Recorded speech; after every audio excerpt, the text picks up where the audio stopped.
Olá pessoal, está começando mais um Executive Talk e dessa vez eu estou trazendo de volta uma pessoa que deu bastante audiência, que agregou bastante valor. A gente já tinha prometido uma parte 2 e hoje eu converso de novo com André Viana. Cara, obrigado, viu, por ter vindo mais uma vez. Joel, eu que agradeço o convite, para mim é um prazer estar aqui de novo. São histórias riquíssimas, a gente troca muito, eu tenho acompanhado o canal, visto quanto tem crescido e assim, cara, eu acho que esse é o caminho mesmo para a gente ajudar as pessoas aí, saber como o mundo corporativo funciona, como as empresas funcionam. Eu acho que é isso aí. Obrigado. Legal, meu cara. Obrigado. Eu sempre digo, o propósito do canal, na verdade, não é eu guardar o ouro só pra mim, né? Eu ouço histórias incríveis de vocês o tempo todo e aí é uma forma de compartilhar o que pode ser compartilhado para inspirar pessoas. E, cara, eu vou começar perguntando, todo mundo já sabe quem é você. Quem não assistiu, tem um vídeo com o André lá no Executive Talk, lá no YouTube. Dá uma olhada lá. Tá lá como COO. Bem bacana. E na verdade você continua como COO, né, André? Sim. Agora no mundo de tecnologia eu saí do varejo, mudei de lado na mesa de negociação. Eu sentia que faltava esse lado de tecnologia e aí eu consegui nessa empreitada aí, que não é tão fácil, né, você fazer essa virada, mas deu certo. Agora eu estou no grupo Local Web e aí eu sou responsável por uma unidade de negócio chamada Wake. Que legal. Quer dizer, então agora você está oferecendo a tecnologia para fazer o que, por exemplo, uma Privalha, que é onde você trabalhou, usaria bastante, no caso, um tipo de tecnologia que... É isso, agora assim, a gente vende lá na minha unidade diversas tecnologias para servir o varejo, tanto o digital quanto o físico e principalmente para fazer o Omni. Então, assim, são tecnologias de CRM, plataforma de influência, são diversas tecnologias que tem debaixo do guarda-chuva da Wake. Dá uma entradinha no site lá, vocês vão conhecer um pouco melhor. Legal. Como que o mundo, como que você vê, né, a mudança do mundo online, desde que você começou a tua carreira até hoje? Me conta um pouquinho sobre essa visão de mudança. Eu acho que o que aconteceu de lá para cá é uma questão de velocidade. Eu acho que é uma questão de grandes mudanças. As coisas têm mudado muito rápido e eu acho que aqueles que estão vencendo, aqueles que estão se dando bem são os que acompanharam de forma mais rápida as mudanças ou aqueles que fizeram realmente diferença no seu segmento. Se eu não vejo grandes metodologias de CRM, mudou... Agora, por exemplo, a gente vende lá uma ferramenta de CRM que tem inteligência artificial. Antes, o analista tinha que fazer o recorte na mão, baixar a base, ver qual que é a persona que ele vai atingir, mandar um e-mail, amanhã recortar a base de novo, porque pode ter entrado uma outra pessoa. Depois de amanhã, vai lá, recorta a base de novo, porque saiu uma pessoa. Hoje em dia é tudo automático, né? E aí isso traz velocidade e aí com isso você gasta tempo na estratégia, não mais no tático. Então, acho que a grande mudança, acho que no mercado de .com, são as tecnologias que nos apoiam para a gente tomar decisão rápida e fazer as coisas acontecerem. E aí, com isso, a gente na mesma quantidade de horas faz muito mais coisas. Então, acho que esse é um ponto que eu vejo que mudou bastante, é a gente ser apoiado pela tecnologia. Cara, assim, eu não sei se quem está assistindo acha absurdo. Eu acho absurdamente bom que hoje em dia eu compro uma coisa hoje antes das 11 da manhã e às 5 da tarde está na minha casa já. Cara, é muita evolução, né? Não, isso é maravilhoso, assim, você deve lembrar, há pouco tempo atrás você ficava incomodado de fazer uma compra na internet e pagar o frete, né? Hoje em dia o consumidor já está mais acostumado, por mais que grande fatia das vendas online são feitas com frete grátis, mas você já está mais acostumado a entender, claro, mas vai chegar agora, eu não preciso sair de casa. Eu não preciso gastar gasolina, não vou pagar estacionamento do carro, tá cobrando R$15, eu acho que faz bastante sentido e vou comprar. Então, assim, a questão da facilidade e foco no consumidor final é o que faz a diferença. Mas essa é uma conta bem cara, viu, Joel? Assim, são poucas as empresas que conseguem se manter saudáveis utilizando a metodologia de entrega rápida no mesmo momento. Por quê? Porque você não tem cargas muito consolidadas. Você vai fazendo expedições rápidas, last mile, isso acaba ficando um pouco caro, porque também você tem que ter mini CDs em toda a região. Então é uma operação mais cara. Assim, acho que o Mercado Livre faz isso muito bem, tem outras empresas que fazem isso muito bem, mas precisa tomar um pouco de cuidado, porque a conta é uma conta cara. Eles fazem isso porque eles têm mini CDs? Ou é porque eles têm entregadores ali? Como é que funciona isso, né? Assim, eu não entendo muito bem a operação deles, mas pelo pouco que eu entendo, a resposta eles fazem tudo. Eles têm sim diversos pontos de distribuição espalhados pelo país inteiro. Eles têm sim operadores logísticos que fazem o last mile, que fazem aquela entrega daquele ponto até a casa do consumidor de uma vez só. E eles também trabalham muito com tecnologia para melhorar a roteirização, para melhorar a questão de frete. E aí por isso que ali eles conseguem fazer isso e parar em pé. Mas tem que tomar cuidado. Se a empresa é nova, o cara tentar fazer isso. Sim. Assim, a malha rodoviária no Brasil assim, é absurda, é muito difícil. E aí você precisa de tecnologia para poder... Qual é o consumidor que vai ver aquela oferta que tem condição de colocar no carrinho um produto que entrega agora? Então, por exemplo, eu posso estar numa região, você está numa região, a gente está no mesmo site, comprando o mesmo produto, só que a minha tecnologia tem que me mostrar, não, eu te entrego em 5 horas e para você eu te entrego em 3 dias. Sim. Então, isso, a tecnologia, de novo, é um primeiro ponto, é o que apoia a mudança do varejo hoje. Da última vez que a gente conversou, você falou a sua carreira, na verdade, né, o cerne da sua carreira foi a área de vendas, né? Sim. Hoje, enfim, você acabou desenvolvendo grande parte dela no mundo online, no varejo e tal, mas você é um profissional de vendas, que Sim. aprende disso. Poderia estar em produtos físicos ou online, é um profissional que se desenvolveu em venda. O que você acredita, né, que é enfim, uma habilidade muito importante para um profissional na área de vendas no varejo online? Um profissional na área de vendas no varejo online, cara, se você parar para analisar um vendedor no varejo online, ele não existe. Porque não existe atendimento direto ao consumidor final. Uhum. Então, assim, no varejo online, você precisa de pessoas de negócio, não vendedores. Você não consegue... Assim, existem outros setores que realmente você tem vendedor. Você senta na mesa, negocia, entende qual que é a dor, vai para lá, vai para cá. Então, isso é o papel do vendedor. Quando você vai para o varejo online, você não tem essa opção de usar suas habilidades de técnicas de vendas que você aprendeu ou leu num livro com o consumidor final. Então, você tem que ser um cara de negócio. Então, você tem que conseguir ler o ambiente como um todo, entender quais são as necessidades que os consumidores estão procurando hoje. Buscar um fornecedor, buscar uma empresa que tenha marca, produto e preço que é adequado. E aí juntar tudo isso com tecnologia, juntar tudo isso com as ferramentas que esse e-commerce proporcionaliza e aí sim fazer uma oferta adequada para aquele consumidor. Então assim, o papel daquele vendedor que era, antigamente a gente estava acostumado que ele tinha a pasta dele, que ele era bom de mesa, que sei lá, hoje com a digitalização ele vem ficando uma cadeira mais escassa.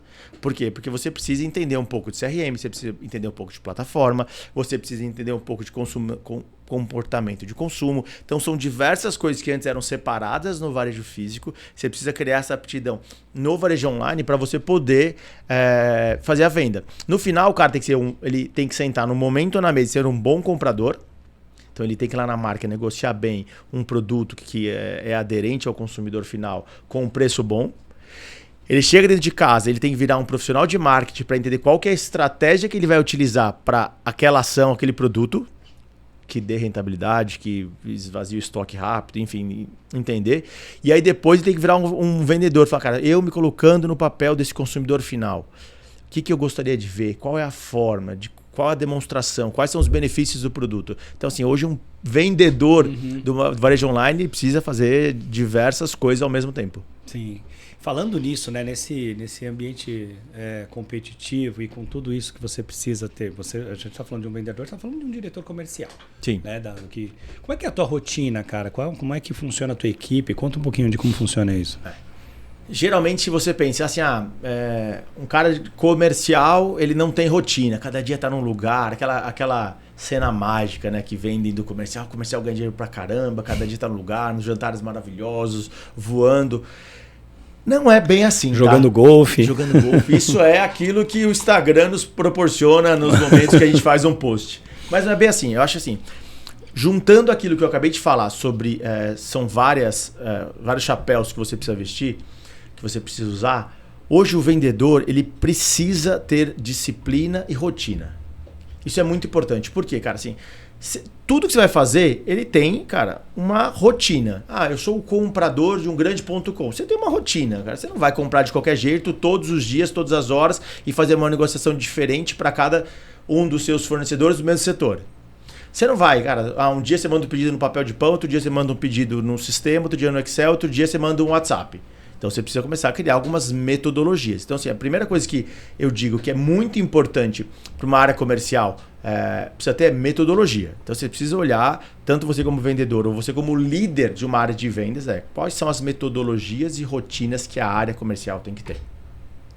E aí depois, subindo um pouquinho o degrau, né, você tendo uma visão um pouco mais de helicóptero, num cargo gerencial, num cargo de diretoria, cara, como eu executo isso com disciplina?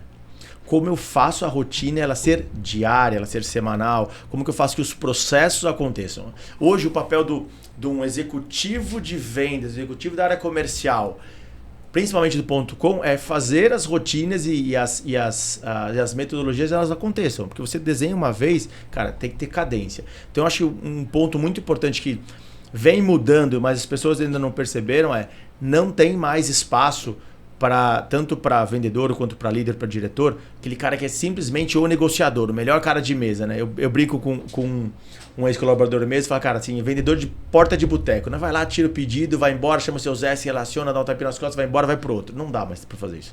Hoje você não tem tempo para estar em todos os lugares, hoje o negócio ele é multicanal, hoje o negócio está em diversos lugares, então assim, você precisa ter rotina e disciplina para fazer as coisas acontecerem, e aí depois que você consegue botar o carro no trilho e ele andar numa velocidade de cruzeiro constante, aí sim você consegue começar a pensar em coisas fora da caixa, porque o básico está sendo bem feito.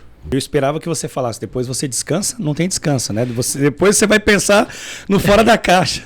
Não tem descanso, porque alguém um dia inventou que a gente tem que crescer sempre sobre o resultado do ano anterior, né, cara? Então você pensa assim, né? Eu fiz 100 este ano. Ano que vem você vai crescer 20%, você tem que fazer 120%. Só que não é que aquele 100 ele já vem automático no outro ano e você só faz 20. Você tem que trabalhar os mesmos 100 do ano anterior e arrumar uma forma para fazer 20. Sim. A pessoa fala, mas é a inflação. Fica esperando só a inflação corrigir o preço do seu produto para ver se alguém vai lá na bocanha o share de mercado que você tem. Então assim, todo ano, cara, você tem que fazer mais.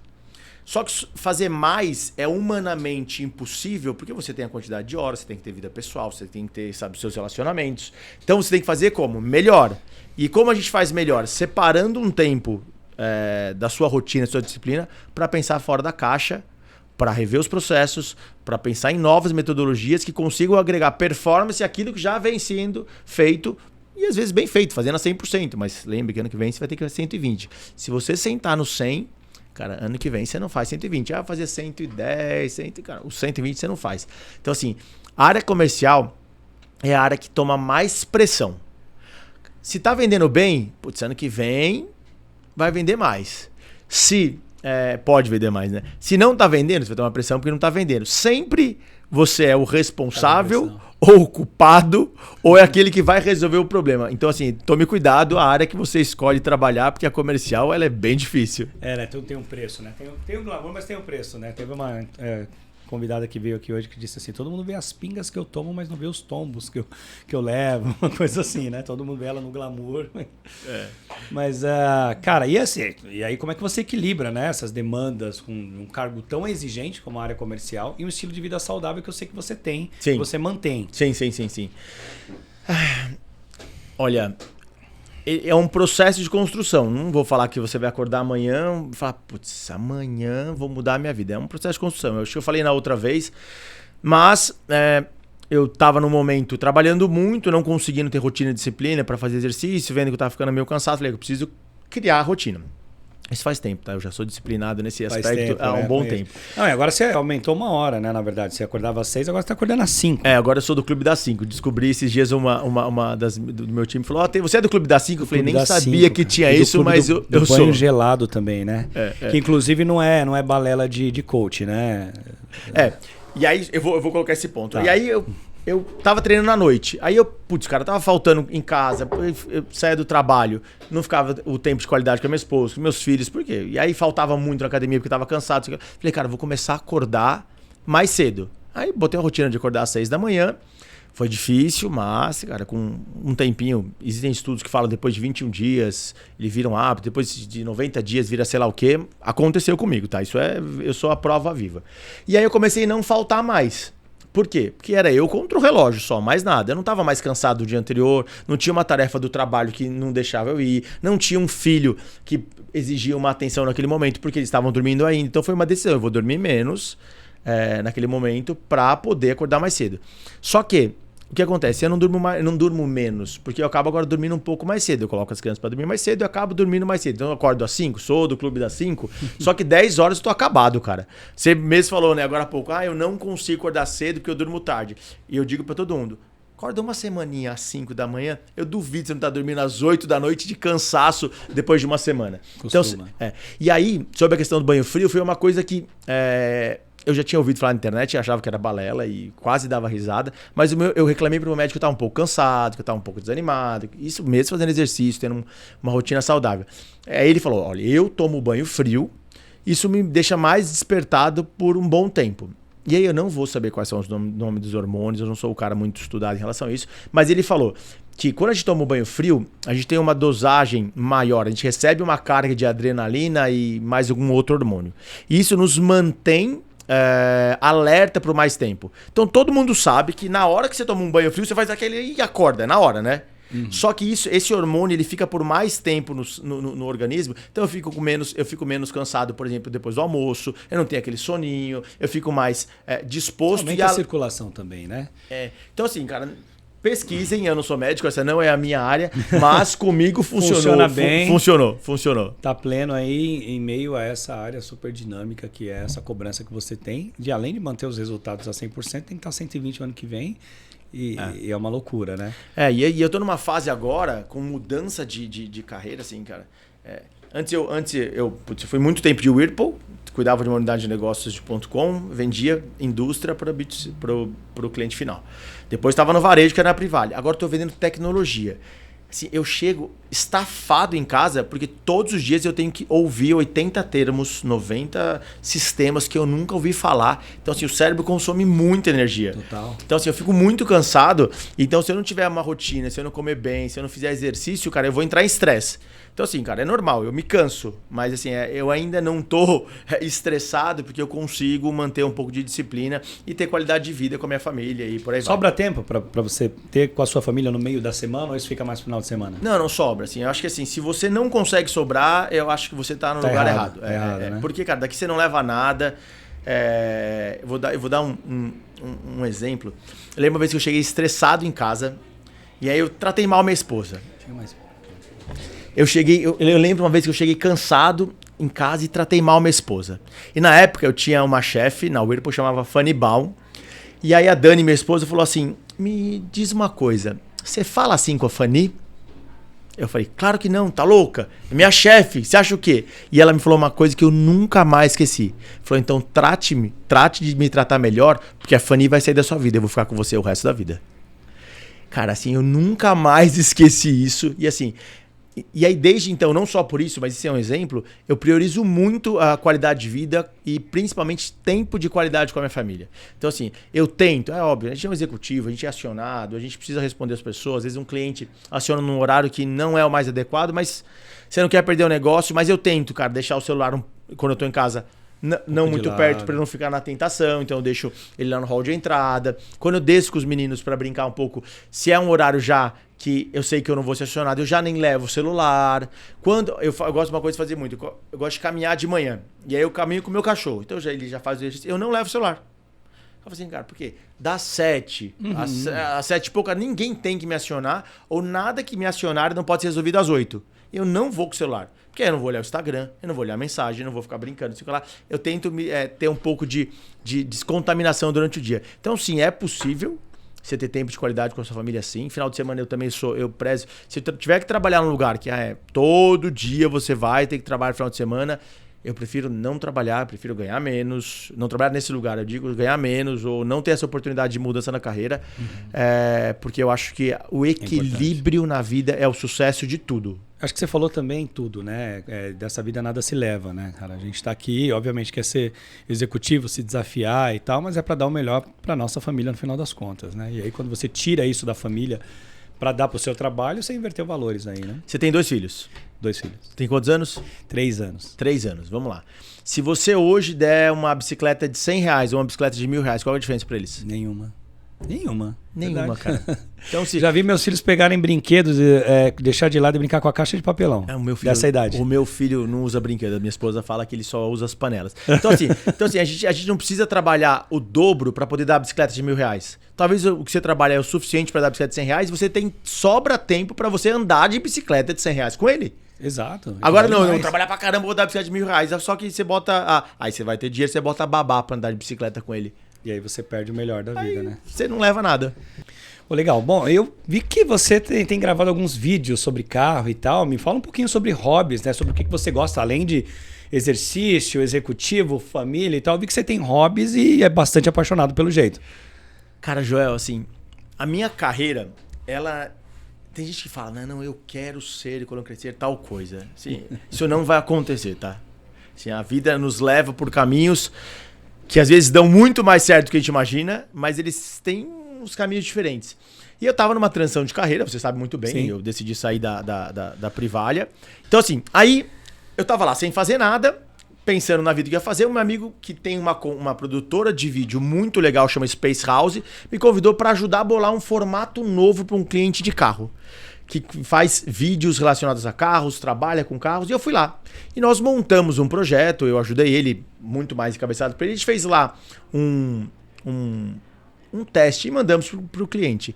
Só que não era para eu ser o modelo, não sou apresentador, não tenho formação para isso, e a gente enviou. E o cliente gostou, eu tava sem fazer nada, a gente começou a gravar gravar dois, e eu, cara, assim, não sabia gravar, gaguejava, errava pra caramba, sei lá, eu gravava, demorava 4 horas pra gravar um filme de 15 segundos, porque errava, 15 segundos não, mas de 2 minutos, errava bastante, mas foi dando certo, foi pegando, o cliente também foi pegando gosto, e deu certo.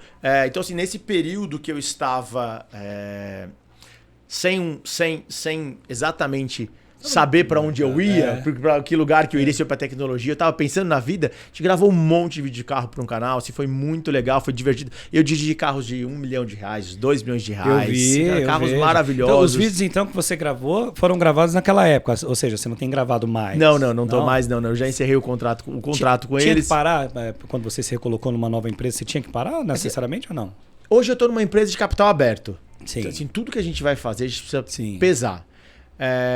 E essa empresa de capital aberto nunca falou assim, eu conversei com o pessoal da assessoria de imprensa, nunca falou assim, você não pode fazer, porque não tem nada a ver o tema, não sei o que lá.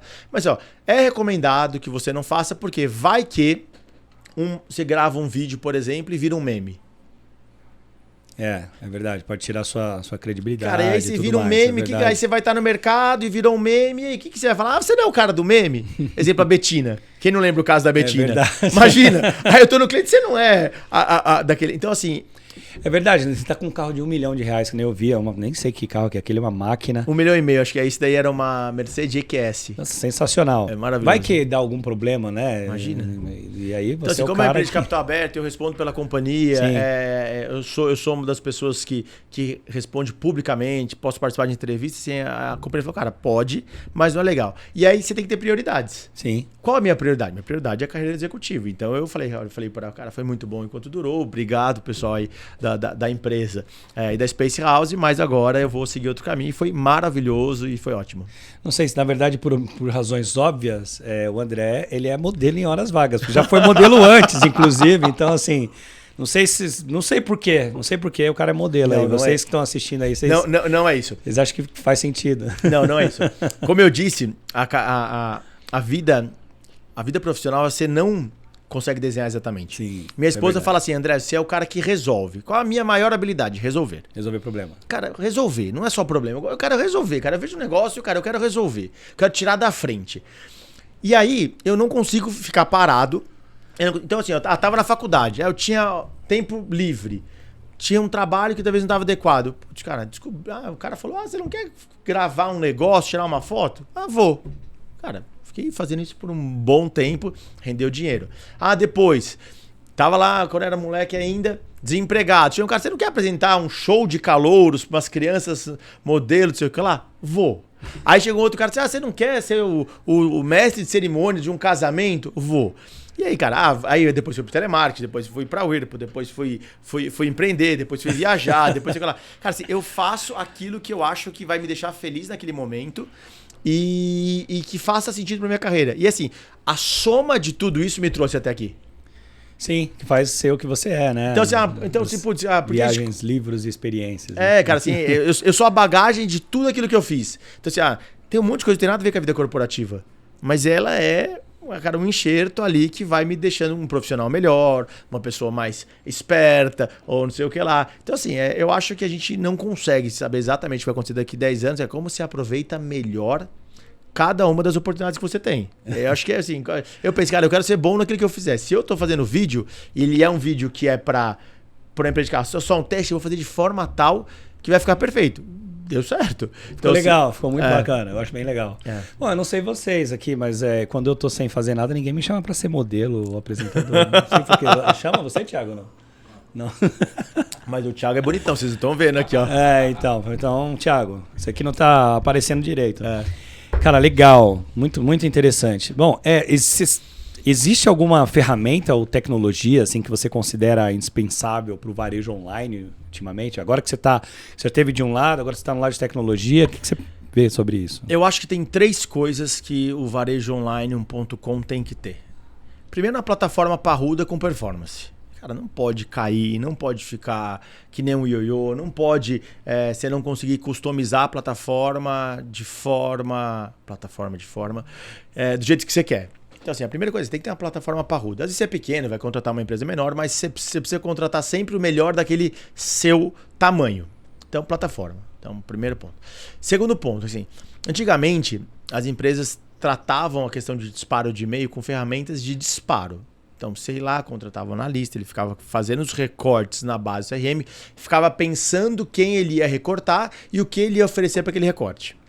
Então hoje eu vou falar com mulheres acima de 35 anos e que tem não sei o que lá. E aí ia lá, ficava recortando. Amanhã ele tem que, se ele quiser disparar o mesmo e-mail, ele tem que recortar a base de novo, porque entrou no ponto code do cara uma nova mulher e saiu aquela outra mulher. Deu um opt-in, deu opt-out. Hoje em dia, que é indispensável, inclusive a gente tem uma ferramenta na Way que faz isso, é que tem uma inteligência artificial por trás que consegue trazer insights para quem vai tocar o dia a dia no CRM e aí consegue te facilitar a vida. Então, ou seja, ele te fala assim, cara, ele consegue determinar qual é o tipo de persona que você tem, quantos anos, isso é básico, mas o que essa pessoa faz? O que pessoas como esta pessoa que está olhando fizeram? Então ela começa a trazer insight. Exemplo, a máquina fala, né, através de machine learning, todo homem que compra cinto preto depois de um mês compra um sapato preto. Toda mulher que compra um vestido depois de 2 meses compra um sapato. Exemplo, tá? Então assim, a máquina vai aprendendo com o perfil e aí quando entra um novo consumidor que se encaixa naquela persona, ele já tem uma predisposição de falar, olha, se você oferecer isso, a sua chance de conversão é maior. Então assim, a inteligência artificial para a questão de CRM, ele é muito importante. Então você tem que ter uma CPD que faça ali a consolidação de todos os dados para você, para a máquina ficar aprendendo. E o terceiro ponto, que é muito legal, assim, pouca empresa conhece, é o marketing de influência. Hoje em dia existem marketplaces de influência. Então como que as empresas faziam com a questão de escolher influenciador? Qual influenciador que tá bombando, quem tem mais seguidores, aí as pessoas iam lá, compravam seguidores, aí o cara tinha que mandar o print da ação para ver qual é o engajamento e aí por aí ia. Só que hoje, uma das ferramentas que a gente tem é a Squid, ele é um marketplace de influenciadores que tem 220 mil influenciadores cadastrados. Nós somos broke do Meta, ou seja, está dentro do Meta do TikTok. A gente consegue puxar os dados realmente de engajamento real daqueles caras, daqueles influenciadores, desde nano influenciador que tem 1.000 seguidores aos gigantes. E aí a gente consegue fazer o caminho inverso. Uma empresa chegar e falar assim, olha, eu gostaria de conversar com homens que têm barba, de 45 anos, não sei o que lá. Quem são os melhores influenciadores? Você coloca todos esses atributos na ferramenta e a ferramenta, dentre os 220 mil, vão lá e falam, esses são os 50 influenciadores que conversam com o público, homens com barba acima de 45 anos. E aí você vai lá e faz a oferta, eu quero pagar, eu quero mandar brinde, que lá, com os influenciadores. Então, assim, hoje eu acho que o marketing de influência ele é muito importante, mas você precisa colocar inteligência, não dá mais para trabalhar como a gente trabalhava antes. Então, assim, é uma plataforma parruda, é um CRM que consegue pensar para você ser mais rápido e você precisa, cara, saber exatamente quem são os influenciadores e que você está trabalhando e dar espaço e credibilidade para os micro-influenciadores, que esses caras têm um engajamento muito alto dentro da rede que eles conversam. Né? Porque às vezes o cara tem 300 mil seguidores, mas os stories deles dá tipo 2.000 visualizações. Sim. Ou nem isso. Sim. Né? E às vezes o cara tem 2.000 seguidores, né? E tem 2.000 visualizações. Esse é o cara aqui. Mas peraí, essa é um mundo ideal? Ou já existe essa ferramenta? Não, isso por sinal, fazendo jabá, isso é o que eu vendo no dia a dia, né? É então, mesmo? assim, lá a gente tem a plataforma, que é o Wake Commerce, que é uma plataforma parruda para poder trazer performance. A gente tem o CRM, que é o Wake Experience, que tem uma CDP e tem inteligência artificial envolvida para poder pensar por todos e aí fazer a coisa ficar mais fluida. E a gente tem a Squid, que é uma empresa que é um marketplace de influenciadores, tem 220 mil influenciadores espetados dentro da plataforma e a gente consegue trabalhar desse funil de cabeça para baixo, falando quem é que você tem para saber quem é o influenciador que trabalha. Então, assim, são todas coisas que a gente consegue ajudar e aí eleva a conversão, melhora a CAC de LTV, assim. Você teve que começar a conhecer de influenciador? Você, obviamente, não é um cara que fica olhando para influenciador em Instagram e tal, mas depois disso você tem que começar a conhecer. Cara, assim, quando a gente usa a máquina para poder pensar pra gente, a gente não precisa conhecer o influenciador. Eu preciso conhecer quem é o cara que eu quero falar. Os números e o resultado. Quem eu quero falar. Eu quero falar com aquela pessoa. Então, assim, eu vou filtrar, a máquina vai me dizer qual é o influenciador que conversa. E às vezes é um influenciador de 3 mil que ninguém daria oportunidade nenhuma, só como você mesmo falou, ele conversa com os 3 mil. E eu mando pra um cara de 60 mil, ele não consegue conversar com 3 mil que eu quero dentro dos 60. Então, assim, hoje eu foco muito mais na persona que eu quero conversar do que propriamente quem é aquele que vai conseguir conversar com essa persona. Cara, que legal, que bacana. Como é que hoje funciona a estrutura de equipe e tal? Porque a minha pergunta é como é que você consegue motivar também a sua equipe, né? Que daí tá uma outra dor de cabeça, um outro problema. Como é que funciona hoje a estrutura? Equipe, eu sei que você veio de equipes grandes, eu não sei como é que tá a estrutura hoje. Assim, eu já trabalho com equipes grandes há um bom tempo. Na Privale eu tinha quase 70 pessoas debaixo do meu guarda-chuva. Enfim, agora tem bastante gente. O vendedor, assim, ele precisa trabalhar, assim, quando ele não está vendendo, quando ele não está entregando resultados, você precisa pôr pressão. Isso é natural do ser humano, você precisa pôr pressão para ele entender que a coisa não está fluindo. Mas você precisa pôr uma pressão e ela precisa ser uma pressão colaborativa. Você precisa falar para o cara, não está dando, você tem que dar feedbacks claros, mas você precisa entender qual é a dor daquele cara e ajudar. A partir do momento que ele entender que você está, às vezes, botando uma pressão nele, mas está dando suporte, está suportando ele vai te olhar com os outros olhos e vai começar a te dar mais atenção. Vai falar, esse cara é um babaca, só vem aqui, não sabe o que eu passo e vem aqui só para ficar me dando bronca. Isso não funciona. O ser humano ele não responde, não reage à pressão nua e crua. Sim. Porque ele cria uma defesa. Toda vez que você chamar o cara na sua sala, né? Ele vai ficar, putz, lá vai eu tomar bronca. É o medo sem respeito, né? Mas quando você começa a falar, cara, eu tô aqui para te ajudar, mas eu não posso simplesmente ignorar que não está funcionando, mas vem aqui, vamos tentar entender o que você está fazendo, o que você não está fazendo e do que você não está fazendo, como eu te ajudo. E se realmente você se dispor a ajudar, vai dar certo. Então, por exemplo, eu sou um diretor. Hoje eu sou diretor de 3 empresas. Então, assim, eu tenho 3 unidades, 3 empresas, 3 CNPJs são debaixo da minha estrutura, eu cuido da equipe comercial das 3. Só que, o que eu faço? Cara, se precisar ir numa reunião onde eu vou fazer uma negociação, onde a mensalidade que o cara vai pagar é 3 mil reais, e a gente vende coisas que é de R$1 milhão, e precisar ir para ajudar aquele novo vendedor, para mostrar para ele qual que é o pitch, para mostrar para ele como se faz, eu vou. E de verdade eu não vou sofrer, tá? Não vou, vou lá, porque, cara, eu gosto. Então você precisa gostar de ajudar pessoas. Sim. Então assim, é muito mais a motivação vem da pessoa querer, putz, cara, eu quero, e ela buscar conhecimento, buscar se automotivar, e do chefe tá afim. Cara, se você for daquela cultura antiga, do chefe babacão, que cara, só quer botar pressão e, cara, daqui 15 dias eu senta aqui de novo que eu medir esses resultados, não vai funcionar e você não vai ser um cara de alta performance. Quando você é um chefe colaborativo, quando você consegue dar suporte para as pessoas, quando você consegue ajudar, a coisa ela entra numa rotina, numa máquina, que vai chegar a algum determinado tempo que você não vai ter muito o que fazer. Porque as pessoas entraram no trilho, as pessoas já entenderam qual que é o seu estilo, as pessoas já começaram a vender, porque o aprendizado é constante. Mas, cara, assim, chega uma hora que é o suficiente. E aí você vai ter tempo para fazer aquilo que eu te falei lá atrás, que é pensar fora da caixa. Sim. Agora você ficar só na pressão, meu amigo, e não ensinar ninguém, não capacitar ninguém, não montar, não criar sucessores, o que vai acontecer? Você vai ficar a vida inteira só dando porrada e não vai passar. Acho que a melhor forma também de você liderar e conseguir que isso aconteça é pelo exemplo. Imagina, você já falou um pouquinho da sua disciplina, da sua metodologia, imagino que você dê esse tipo de exemplo, né? Por exemplo, eu como diretor, aí você tem gerente, coordenador e tem vendedor, vamos falar assim. Eu já peguei o vendedor e falei assim, putz, André, precisava tanto de uma ajuda sua com um cliente muito grande, sei o que lá, o cara tá em Franca. Falei, tá bom, vamos lá. Ele falou, só que tem um negócio, a reunião é amanhã. Eu falei, cara, amanhã não dá mais, respeitando as políticas da companhia, não dá mais para comprar passagem. O cara falou, eu vou de carro. Eu falei, tá bom, eu vou com você. Então, assim, era uma negociação que não era muito grande. Então, eu fui de carro com um cara 4 layers para baixo do que eu, até Franca. Dirigimos 4 horas para ir, 4 horas para voltar, para ter uma reunião de meia hora com um cara que era importante. E aí, quando eu voltei, e eu uso muito isso como exemplo, o meu time falou, caramba, você foi até lá para fazer uma reunião de meia hora, de 10 horas, você é maluco, sei o que lá. Eu falei, cara, não precisava nem de meia hora, precisava de 5 minutos com o cara só.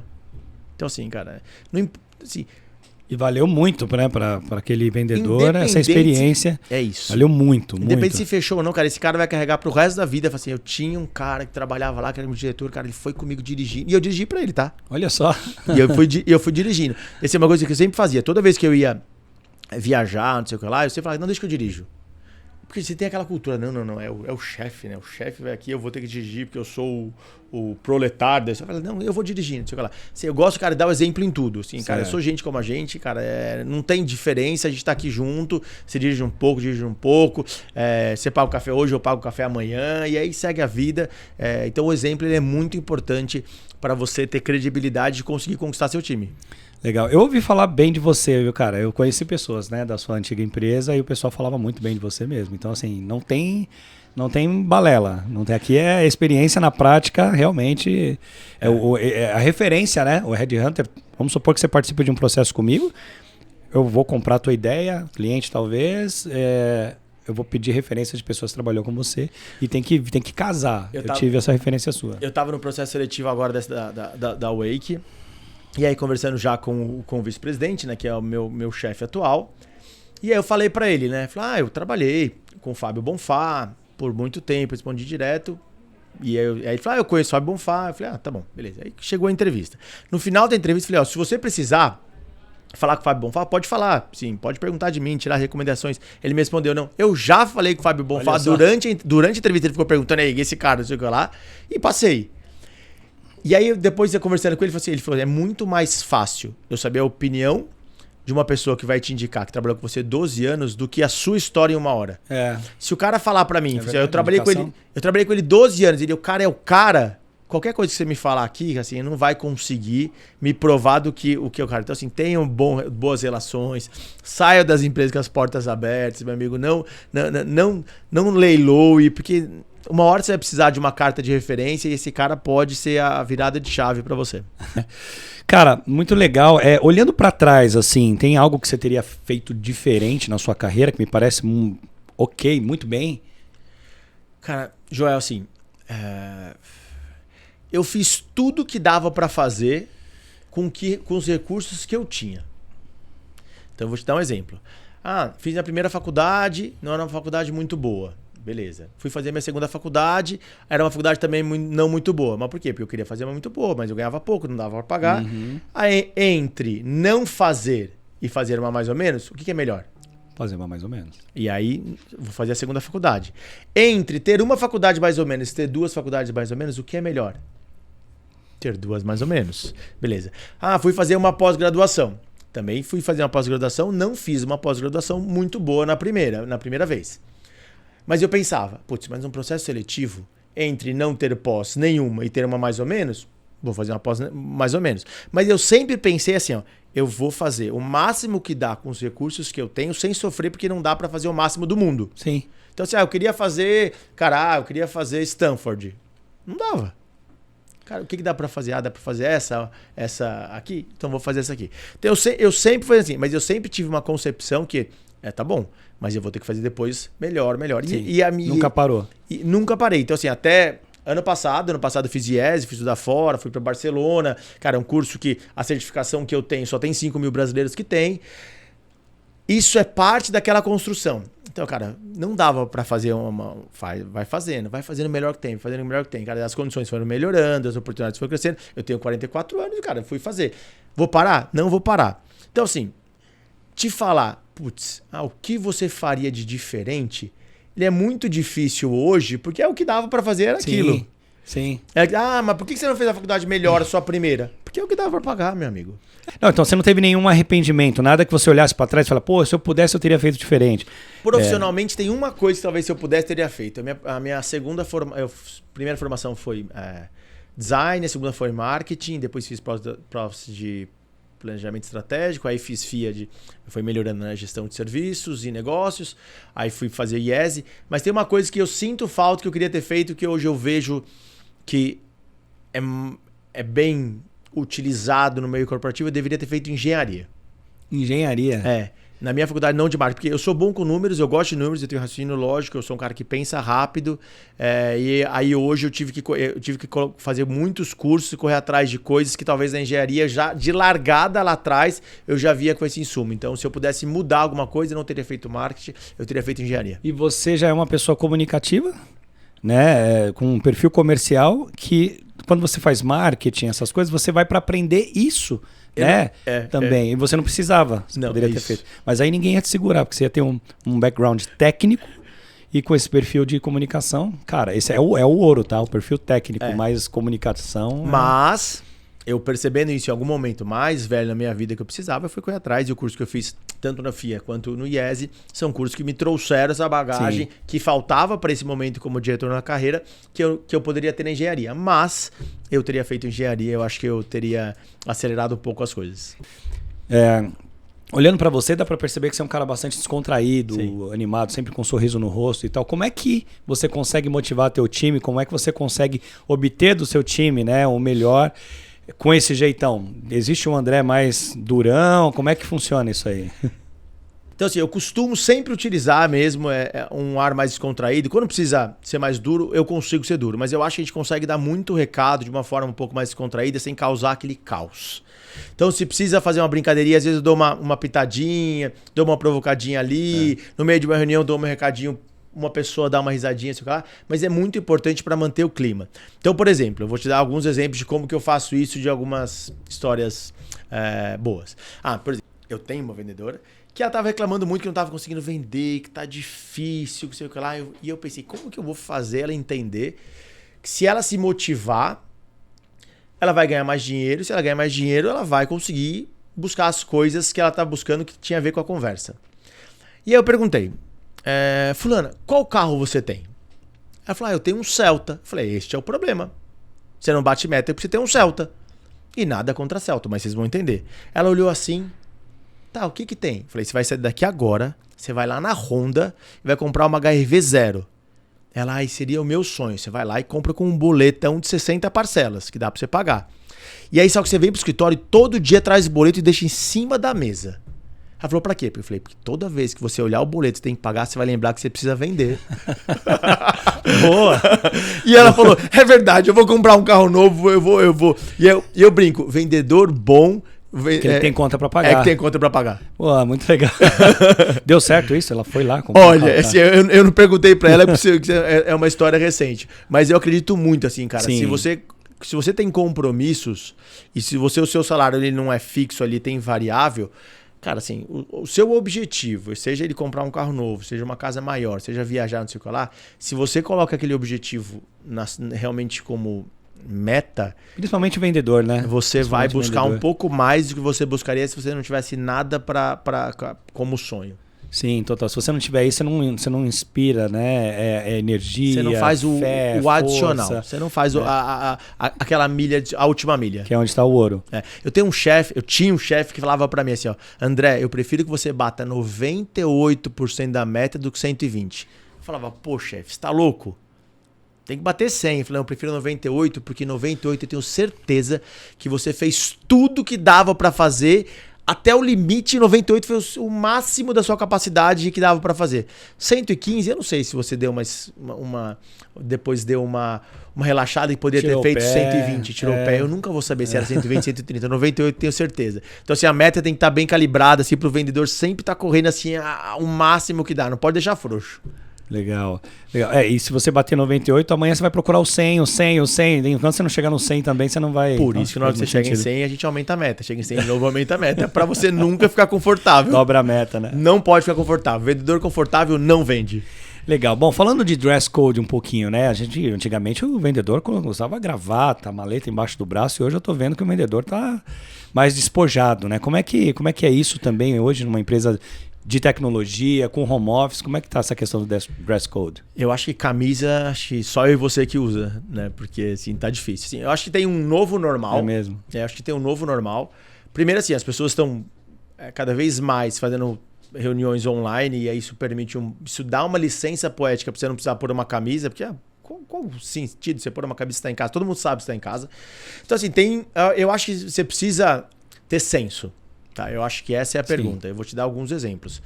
Eu fiz uma reunião essa semana que eu tirei aí tinha algumas pessoas, eu tirei um print, mandei pro responsável de uma área, de um cara que estava na reunião comigo, ele estava de camisa de time e eu estava atendendo um grande cliente, ele foi lá para me apoiar com camisa de time. Faz sentido? Não. Uma outra reunião, eu também levei uma outra pessoa de uma outra área para me dar um apoio, reunião online, e ele não estava muito frio, mas estava com um moletom gigante de basquete, com um logo gigante, aquela touca assim, meio sentado assim. Uma reunião mega importante que era com uma marca um pouco mais sóbria. Faz sentido? Não faz sentido. Então, qual que é o recado que eu dou pro meu time? Não tem certo, não tem errado, não tem bonito, não tem feio. O que tem é com quem você vai falar. Então, esses dias eu peguei, e aí, juntando, como que eu faço isso com o time? Como você explica isso pro time, André? Eu peguei duas pessoas. Eu peguei uma moça que estava muito vestida de forma elegante, peguei uma menina que estava vestido mais pro dia a dia. Falei assim, fulano tá bem vestido, pessoal? Tá. Falei, fulana tá bem vestida, pessoal? Tá. Então tá bom. Falei, então tá bom, vamos agora usar exemplo. Fulana tem que ir numa reunião num banco. Ela tá bem vestida? Tá. Fulano dá pra ir no banco? Não. Fulana tem que ir numa marca de skate. Dá pra ela ir? Pessoal, não. Beltrano dá pra ir numa reunião de marca de skate? Dá. Então não tem certo e errado. É só linkar, né? Você precisa, como vendedor, se adaptar e se conectar com o outro lado. Não dá pra ser de terno e gravata numa marca de skate. De jeito nenhum. Mas terno e gravata passa credibilidade. Esse cara não vai ver credibilidade no terno e gravata. Mas não dá pra ir você também com tênis baixo, com a calça rasgada, de camiseta colorida, num banco. Não sei de gravata, mas não dá. Então, assim, o dress code hoje em dia, ele é assim, cara, com quem você tá falando? Total. E não tem a ver com marca, não tem a ver com preço. Tem a ver, cara, qual que é o estilo da reunião? Pra quê? Pra que você tenha uma conexão.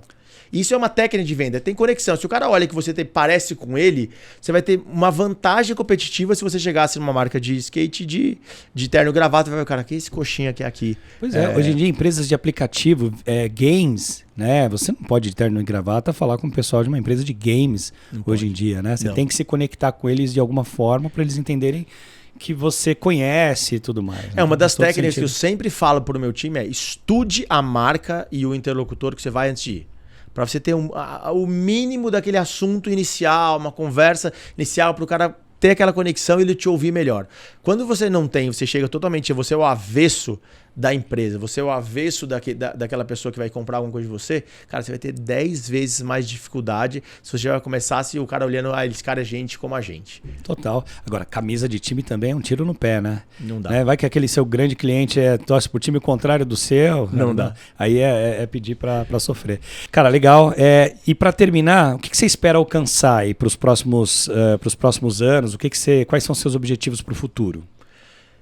Olha, é uma pergunta difícil em cima do que eu mesmo disse, que a gente não consegue desenhar muito bem e controlar a carreira, e eu acredito muito nisso. Assim, eu sempre me preparo com o que eu tenho para fazer o melhor que dá naquele momento. Então eu acho que esse é o ponto. Mas sim, eu quero continuar crescendo, eu quero continuar fazendo. Então assim, eu acho que eu tenho que estudar um pouco mais, eu tenho que buscar mais conhecimentos, mas o que eu tenho pensado é assim, beleza, tô numa idade que é uma idade já legal, que eu preciso entender quais são os próximos momentos. Então, assim, tem dois caminhos. Cara, assim, ou eu continuo na liderança de uma grande corporação, e seja como diretor comercial, seja como CEO, enfim, ou eu vou para um caminho de conselho. Legal. Eu acho que o caminho de conselho é aquele caminho onde você consegue, com a experiência e a idade, ajudar as empresas que precisam de ajuda com a sua experiência. Porque o mercado ele é um pouco injusto, né? Assim, se é uma pessoa de 55 anos fala, mas tá mais velho. Tá velho pra quê? né? Talvez pra andar, bater portas, sei lá, você precisa, talvez um meninão faça isso com mais vontade. Talvez. Por mais que eu conheça muita gente de 55 anos que tem mais pique que muito jovem. Mas cara, assim, não dá pra desprezar a experiência de uma pessoa mais velha. E eu acho que o mercado corporativo, assim, ele vem se profissionalizando e cada vez mais vai ter espaço para conselheiros. E eu até falo isso, o recado, acho que para as mulheres. Existe uma grande carência nos conselhos administrativos da empresa de mulheres capacitadas. Então, assim, as mulheres, cara, tem grandes cursos hoje para conselheira, façam, porque, assim, tem muita porta aberta com essa nova tendência de realmente equilibrar as coisas e fazer a reparação do que não foi feito lá atrás, vão abrir muito mais portas para as mulheres nos conselhos. Então, assim, eu acho que o conselho é um caminho que talvez eu goste, por mais que eu acho que está bem longe ainda, pelo que eu te falei, né? Eu gosto de resolver as coisas, eu gosto de ajudar, eu gosto de participar. O conselho é isso, você estuda, entende o caso, você ajuda as pessoas, você participa, você dá conselho e aí depois você... Com toda a experiência que justamente você alcançou ao longo da carreira. Então, né? assim, eu acho que o conselho para mim não é aquela questão, para eu dar uma freada na carreira, ficar mais... Não, é para eu poder usar tudo que eu aprendi de uma vez e ajudar as empresas que estão começando e necessitando de conselhos de alguma prática que foi aplicada durante a minha carreira. Cara, obrigado de novo. Acho que você agregou muito aqui. Eu sou muito grato aqui por esse papo que a gente teve. E em breve vocês aguardem cortes super interessantes com André Viana. Joel, muito obrigado. Eu que agradeço. É um prazer estar aqui no Executive Talk. Assim, cara, me chame todas as vezes que precisar. E assim, eu já te falei, vamos fazer aí uma rodada com mais executivos, porque eu adoro trocar figurinha com gente boa. Vamos fazer. A gente tem um grupo lá no WhatsApp do Executive Talk. Todo mundo que já veio aqui, vamos finalmente colocar isso em prática. Né? A gente já sugeriu isso no grupo.